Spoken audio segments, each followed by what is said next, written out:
Morning, welcome back to rainman studio. இது உங்கள் Venkatesh MAS ரெயின்மேனின் இனிய காலை வணக்கம்.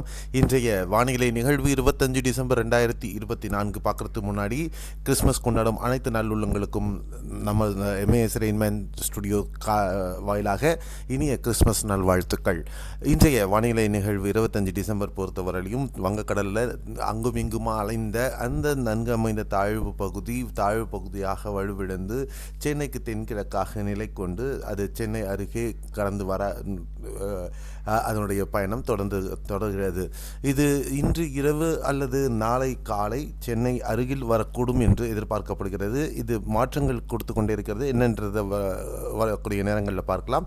இந்த கன்வர்ஜென்ஸ், இந்த காற்று குவிதல் காரணமாக வடக்கு திசையில் இருக்கக்கூடிய பகுதிகளுக்கு இந்த கிழக்கு திசை காற்றின் ஊடுருவல் அதிகம் இருப்பதனாலையும் மேற்கத்திய கலக்கத்தினுடைய ஊடாக பயணிக்கக்கூடிய மிட் லெவல் ட்ராஃப்னு சொல்லக்கூடிய அந்த அமைப்பு இருப்பதனாலையும் இந்த உராய்வு காரணமாக இந்த சலனத்தின் வட திசையில் இருக்கக்கூடிய மாவட்டங்கள், அதாவது தெற்கு ஆந்திரா மற்றும் வட ஆந்திர பகுதிகள், அதனுடைய உட்புற பகுதிகளுக்கு நல்ல மழைக்கான வாய்ப்பும், தமிழகத்தில் இதுக்கான மழை வாய்ப்பு சற்று குறைவு அப்படின்னு சொல்லலாம். குறைவுனா மழை இல்லைன்னா இருக்கும், ஆனால் அந்த அளவுக்கு அந்த பகுதிகளுக்கான மழையை கம்பேர் பண்ணும்போது நம்மளுக்கு கொஞ்சம் குறைவாகவே இருக்கும் அப்படின்ற மாதிரி தான் வானிலை படிமங்கள் காட்டுகிறது.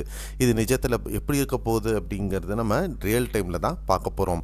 அதே நேரத்தில் அடுத்த சுற்றுமழை 28, 29, 30 தேதிகளிலையும் 31ஆம் தேதி வரையிலும் இந்த அடுத்த சுற்றுமழை கிழக்கு திசை காற்று காரணமாக அமைய இருக்கிறது.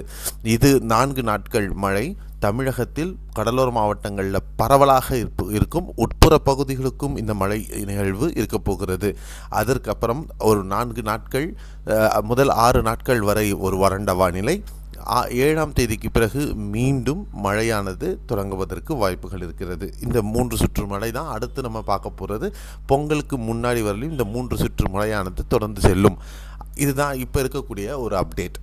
அடுத்த 24 மணி நேரத்திற்கு மழை வாய்ப்புள்ள பகுதிகள் பற்றின அப்டேட் பொறுத்தவரையிலும் தமிழகத்தில் பெரும்பாலான பகுதிகள் கடலோர மாவட்டங்களில் சென்னை, திருவள்ளூர், காஞ்சிபுரம், செங்கல்பட்டு, திருவண்ணாமலை, வேலூர், தருமபுரி, சேலம், விழுப்புரம், பாண்டிச்சேரி, கடலூர், மாயவரம், சீர்காழி, காரைக்கால், நாகை, திருவாரூர், தஞ்சை, புதுக்கோட்டை, சேலம், நாமக்கல், கரூர், திருச்சிராப்பள்ளி, புதுக்கோட்டை, மதுரை, சிவகங்கை, ராமநாதபுரம் மாவட்டங்களில் ஒரு சில பகுதிகளில் லேசான மழை பதிவாகும். கடலோர மாவட்டங்களில் குறிப்பாக சென்னை, திருவள்ளூர், காஞ்சிபுரம் பகுதிகளில், செங்கல்பட்டு பகுதிகளில் மேகமூட்டத்துடன் ஒரு குளிர்ச்சியான நிலையும், சில பகுதிகளில் லேசான மழையும், வட சென்னை பகுதிகள், சில பகுதிகள், கடலோரத்தை ஒட்டிய பகுதிகள் மற்றும் திருவள்ளூர் மாவட்டத்தில் ஒரு சில பகுதிகளில் மிதமான மழைக்கான வாய்ப்புகளும் இருக்கக்கூடும்.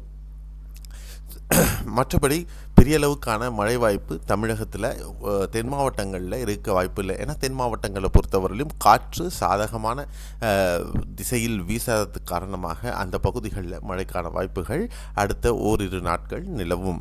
அதே நேரத்தில் கேரளாவிலையும் பெரிய அளவுக்கு மழை இருப்பதற்கான வாய்ப்புகள் இல்லை. தெற்கு ஆந்திர பகுதிகளில் நெல்லூர், கடப்பா, திருப்பதி மற்றும் பிரகாசம், குண்டூர், வரங்கல், நலகொண்டா, கம்மம், விஜயவாடா, கோதாவரி மாவட்டங்களாகட்டும், விசாகப்பட்டினம், ஸ்ரீகாக்குளம் பகுதிகளில் பரவலாக மிதமானது முதல் கனமழை பதிவாகிறதுக்கான வாய்ப்புகள் அதிகமாக இருக்கும் என்று எதிர்பார்க்கப்படுகிறது. ஸோ இந்த மழையில் மாற்றங்கள் ஏதாவது இருக்குமா அப்படிங்கிறத நம்ம நிகழ்நேரத்தில் கவனித்து உங்களுக்கு ஃபேஸ்புக்லேயும் ட்விட்டர்லேயும் தொடர்ந்து அப்டேட்டுகள் கொடுக்கப்படும். அங்கே நம்மளை கவனிங்க.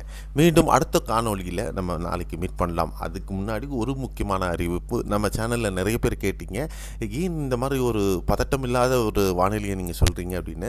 இருக்கக்கூடிய நிஜத்தை நம்ம சொல்லலாம். மற்றவர்களை பீதியில் அழுத்தி நம்ம ஒரு இது பண்ணணுன்ற அவசியம் இல்லை. இது ஒரு சேவை நோக்கத்தில் மட்டும்தான் நம்ம செய்கிறதுனால உண்மையாகவே உங்களுக்கு சொல்கிறோம்.